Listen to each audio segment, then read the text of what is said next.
ክብራትና ክብራን የመቀለ ሴንትራል ተከታታዮቻችን እንደምን አላችሁ?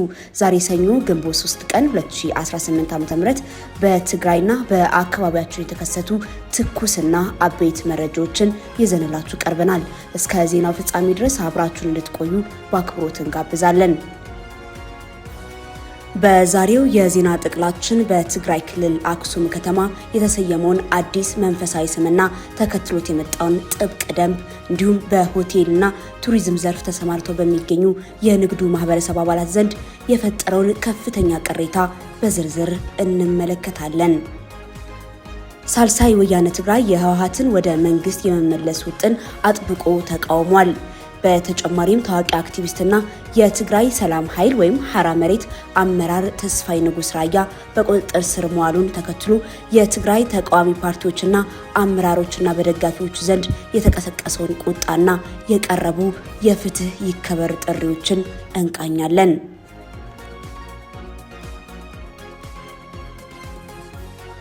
በሌላ በኩል ሪፊውጂስ ኢንተርናሽናል በትግራይና በፌዴራል መንግስት መካከል ስላለው ወታደራዊ ዝግጅትና ዳግም ወደ ግጭት ሊያመራ ስለሚችልበት ስጋት የሰጠውን አሳሳቢ ማስጠንቀቂያ ዳሰናል። እንዲሁም በአዲስ አበባ ሾው ሜዳ የተፈጸመውን አሳዛኝ የወጣት ግድያና የፖሊስ ምላሽ፣ እነዚህንና ሌሎች ዘገባዎችን ይዘናል። አብራችሁን ዝለቁ። ውድ ተመልካቾቻችን ለቻናላችን አዲስ ከሆናችሁ ሰብስክራይብ በማድረግና የደወል ምልክቷን በመጫን ቤተሰብ ይሁኑ። እንዲሁም ይህ መረጃ ለብዙዎች እንዲዳረስ ሼር በማድረግ አጋርነታችሁን አሳዩን። ራሱን የትግራይ ኦርቶዶክስ ተዋሕዶ ቤተክርስቲያን ብሎ በሚጠራው አካል ውሳኔ መሰረት ጥንታዊቷና ታሪካዊቷ አክሱም ከተማ ቅድስት ከተማ አክሱም ጽዮን ተብላ እንድትጠራ በይፋ ተሰየመች። ይህ ስያሜ የከተማዋን መንፈሳዊ ክብርና ጥንታዊ ማንነት ለመጠበቅ ታስቦ የተሰጠ ሲሆን ከስያሜው ጋር ተያይዞም በከተማዋ ክብር ላይ ጥላሸት የሚቀቡና ከመንፈሳዊ እሴቶች ጋር የማይሄዱ ተግባራትን የሚገቱ አዳዲስ ጥብቅ ደንቦች ተግባራዊ እንደሚሆኑ ተገልጿል። ሲኖዶሱ ባስተላለፈው ውሳኔ መሰረት በቅድስት ከተማዋ ወሰን ውስጥ ማንኛውም አይነት የአልኮል መጠጥና ጫትን ጨምሮ ሌሎች ሱሰኝነትን የሚያስፋፉ ነገሮችን መሸጥ፣ መጠቀምና ማሰራጨት በሕግ የታገደ ሲሆን ይህም የከተማዋን ቅድስና ለመጠበቅና ለምዕመናን እንዲሁም ለጎብኚዎች ምቹ መንፈሳዊ አካባቢ ለመፍጠር ያለመ እንደሆነ ተብራርቷል።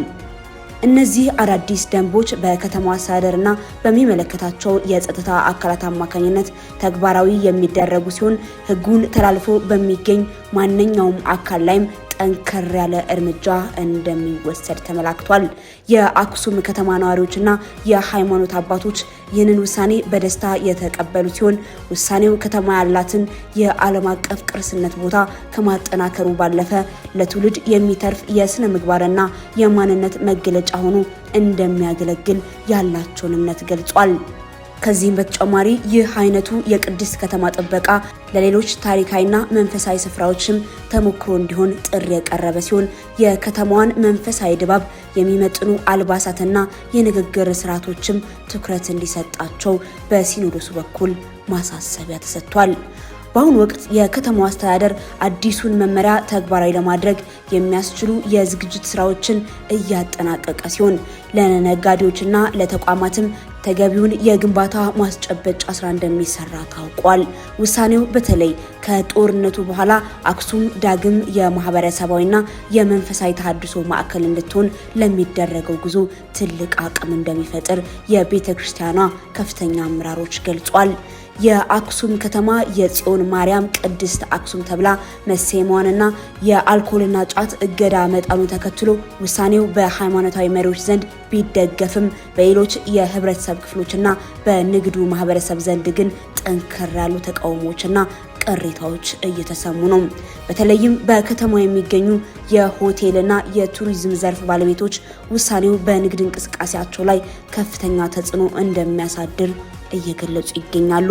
ከተማዋ ከጦርነቱ በኋላ ገና ወደ ቱሪዝም እንቅስቃሴዋ እየተመለሰች ባለችበት በዚህ ወቅት መሰል ጥብቅ እገዳዎችን የውጭ አገር ጎብኚዎችን ፍሰት ሊቀንሱ ይችላሉ የሚል ስጋት አድሮባቸዋል። አክሱም ታሪካዊትና የዓለም ቅርስ ከተማ እንጂ የገዳም ክልል አይደለችም የሚሉ ወገኖች መሰል ደንቦች የሰዎችን የግል ነጻነትና የመንቀሳቀስ መብት የሚጋፉ ናቸው በሚል ቅሬታቸውን በማህበራዊ ሚዲያና በተለያዩ መድረኮች እያጋሩ ነው። በሌላ በኩል አንዳንድ የፖለቲካ ተንታኞችና የሰብአዊ መብት ተሟጋቾች ውሳኔው ከተማዋን ወደ ሃይማኖታዊ አስተዳደር ሊቀይራት ይችላል የሚል ስጋት አላቸው። የህዝብ አስተዳደርና የሃይማኖት ስርዓት መደበላለቅ የለባቸውም የሚሉት እነዚህ ወገኖች የከተማዋን ቅድስና ለመጠበቅ ሲባል የሚወጡ ህጎች ከዘመናዊ የከተማ አስተዳደርና ከዜጎች መብት ጋር የሚጣጣሙ መሆን እንዳለባቸው እያሳሰቡ ነው። በተለይም የአልኮልና የጫት እገዳው ተፈጻሚ የሚሆኑበት ወሰንና አግባብ በግልጽ አለመቀመጡ በህግ አስከባሪዎችና በነዋሪዎች መካከል ግጭት ሊፈጥር ይችላል የሚል ስጋትም በስፋት እየተሰነዘረ ይገኛል። እነዚህ ተቃውሞዎች እንዳሉ ሆነው የቤተ ክርስቲያኗ ውሳኔ የከተማዋን መንፈሳዊና ታሪካዊ ገጽታ ለመጠበቅ እንጂ ማንንም ለማጉላላት የታለመ አይደለም በሚል አቋሙን መከላከሉን ቀጥሏል። ይሁን እንጂ በልማት በቱሪዝምና በሃይማኖታዊ እሴቶች መካከል ያለውን ሚዛን ለመጠበቅ በቀጣይ በከተማዋ አስተዳደርና በባለድርሻ አካላት መካከል ሰፊ ውይይት እንደሚያስፈልግ ይነገራል። አክቲቪስት ተስፋዬ ንጉስ ራያ በቁጥጥር ስር ዋለ። ድርጊቱም ከፍተኛ ተቃውሞን ቀስቅሷል። የትግራይ ሰላም ኃይል አመራርና ታዋቂው አክቲቪስት ተስፋዬ ንጉስ ራያ በቁጥጥር ስር መዋሉ ተሰማ። ተስፋዬ በቁጥጥር ስር መዋሉን ተከትሎ የተለያዩ ወገኖች ድርጊቱን እየኮነኑት ይገኛሉ።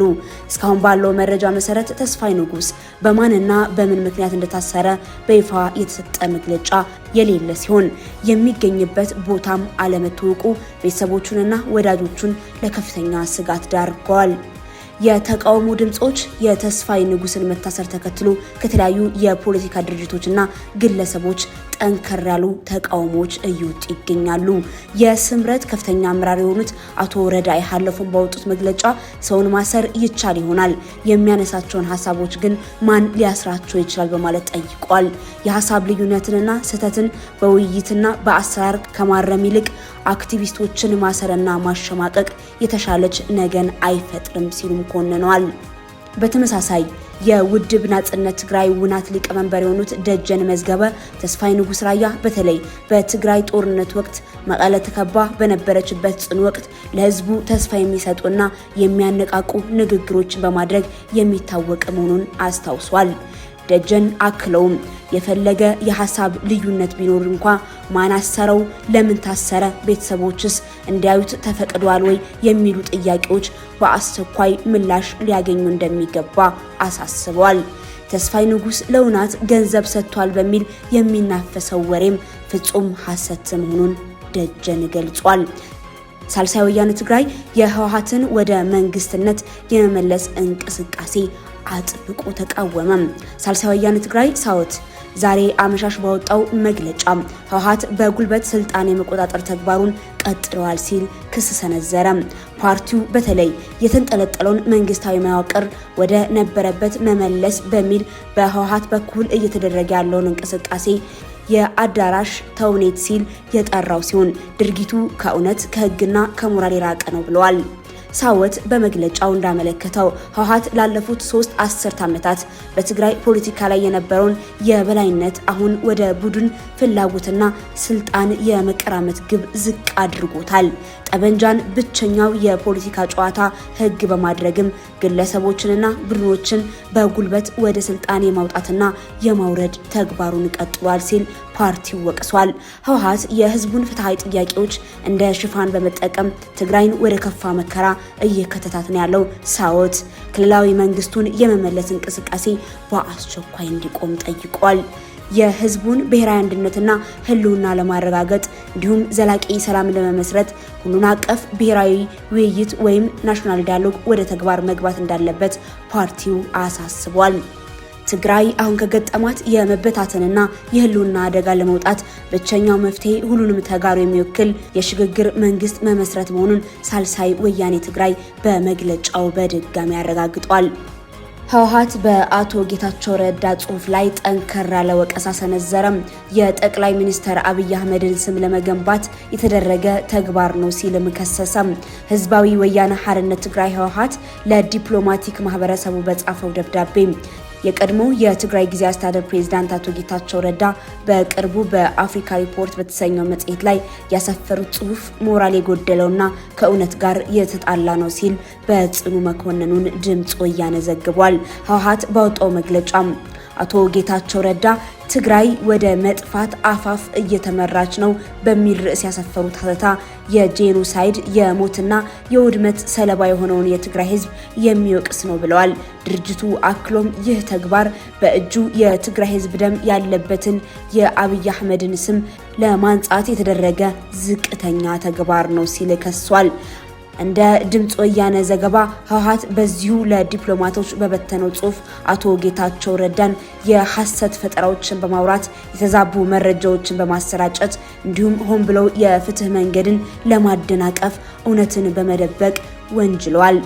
የጄኖሳይዳዊ ወረራውን ታሪክና ትረካ አዛብተው መጻፋቸው ህሊና ካለው ሰው የማይጠበቅ ተግባር ነው ሲል ህወሓት በመግለጫው ጠንከር ያለ ሂስ ሰንዝሯል። አቶ ጌታቸው ረዳ ባለፈው ሳምንት አሁን ያለው የህወሓት አመራር ካለፈው ጥፋቱ አልተማረም፣ ትግራይ ወደ እልቂት እየመራት ነው ብለው መክሰሳቸው ይታወሳል። በኢትዮጵያ መንግስትና በህወሓት መካከል ያለው ወታደራዊ ውጥረት ዳግም ወደ አስከፊ ግጭት ሊያመራ በሚችልበት አደገኛ ደረጃ ላይ እንደሚገኝ ሪፊጂ ኢንተርናሽናል ባወጣው መግለጫ አስጠነቀቀ። ድርጅቱ ሁለቱም ወገኖች ካሉበት የጦርነት አፋፍ ላይ በአስቸኳይ እንዲመለሱ ጥሪ ያቀረበ ሲሆን የፕሪቶሪያው የሰላም ስምምነት አተገባበር መጓተትና በሁለቱ ወገኖች መካከል የሚሰነዘሩ የቃላት ጦርነቶች ቀጠናውን ወደ ማይመለስበት ቀውስ ውስጥ ሊከቱት እንደሚችሉ አመላክቷል።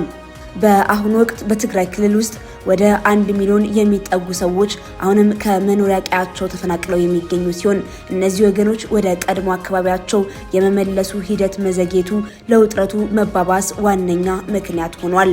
በተለይም በደቡብና በምዕራብ ትግራይ አካባቢዎች የተከሰተው መፈናቀል እስካሁን መፍትሄ አለማግኘቱ ሁኔታውን ይበልጥ አሳሳቢ አድርጎታል። ጦርነቱ ዳግም የሚያገረሽ ከሆነ አሁን ያለውን ደካማ ሰብአዊ አቅርቦት ሙሉ በሙሉ ሊያስተጓጉለው እንደሚችል በሚሊዮን የሚቆጠሩ ሰዎችን ለከፋ ረሃብና ለሞት ሊዳርግ እንደሚችል ሪፖርቱ አክሎ ገልጿል። ዓለም አቀፉ ማህበረሰብ ሁኔታው ከቁጥጥር ውጪ ከመውጣቱ በፊት በሁለቱ ወገኖች ላይ አስፈላጊውን ዲፕሎማሲያዊ ጫና እንዲያደርግ ድርጅቱ አሳስበዋል። የፌዴራል መንግስቱም ሆነ የትግራይ ጊዜያዊ አስተዳደር ለጦርነት ከሚደረግ ዝግጅት ይልቅ ለሰላማዊ ውይይት ቅድሚያ እንዲሰጡና የተፈናቀሉ ዜጎች በሰላም ወደ ቀያቸው የሚመለሱበት ሁኔታ እንዲያመቻቹ ተጠይቀዋል።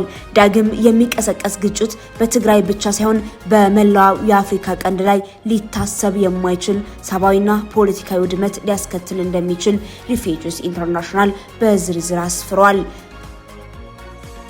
በአዲስ አበባ ሾው ሜዳ የተፈጸመው የወጣት ግድያ ውዝግብ አስነሳም።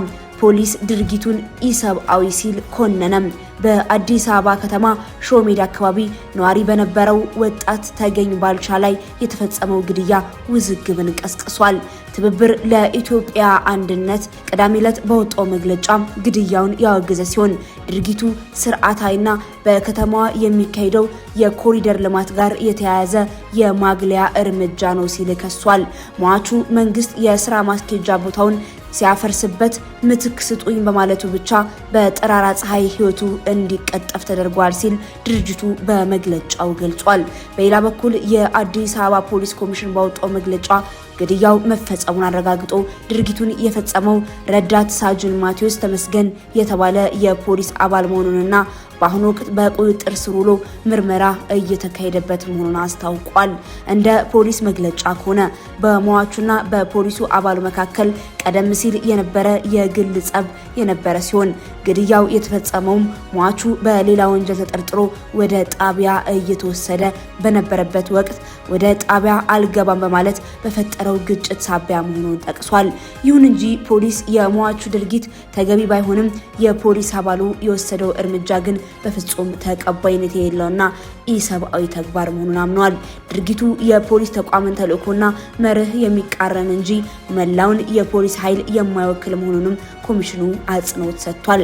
በአሁኑ ወቅት ክስተቱ በከተማዋ ነዋሪዎች ዘንድ ከፍተኛ መነጋገሪያ ሆኖ የሚገኝ ሲሆን የሰብአዊ መብት ተሟጋቾች ጉዳዩ በገለልተኛ አካል ተመርምሮ ፍትህ እንዲሰፍን እያሳሰቡ ይገኛሉ። ከ30 በላይ የአፍሪካ መሪዎች ከፈረንሳይ ፕሬዝዳንት ኢማኑኤል ማክሮን ጋር በኬንያ ናይሮቢ አፍሪካ ፎርዋርድ በተሰኘው ጉባኤ ላይ ተገናኝቷል።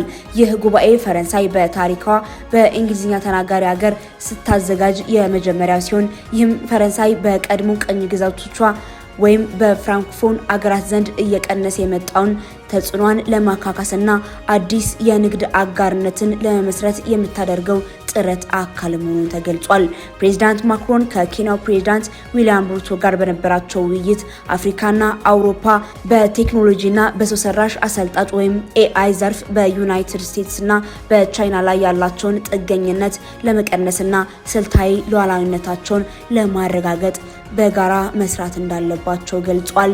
በጉባኤው ላይ የአፍሪካ ቀዳሚ ቢሊየነር ናይጄሪያዊው አሊኮ ዳንጎቴን ጨምሮ በርካታ የአፍሪካ መሪዎችና እንደ ቶታል ኢነርጂስ እና ኦሬንጅ ያሉ ግዙፍ የፈረንሳይ ኩባንያዎች ተሳታፊ ሆኗል። ፈረንሳይ በምዕራብ አፍሪካ ከሚገኙ ሀገራት ጋር በጸጥታና በንግድ ዘርፍ ያጋጠማትን ተደጋጋሚ ውድቀት ተከትሎ ወደ ምስራቅ አፍሪካና ወደ እንግሊዝኛ ተናጋሪ ሀገራት ፊቷን ማዞሯ በአህጉሪቱ ላይ አዲስ የዲፕሎማሲ ስትራቴጂ መከተሏን እንደሚያሳይ ተጠቁሟል። ማክሮን አፍሪካና ፈረንሳይ እኩል አጋሮችና የጋራ ዓላማ ያላቸው ወገኖች መሆናቸውን በንግግራቸው አጽንኦት ሰጥቷል።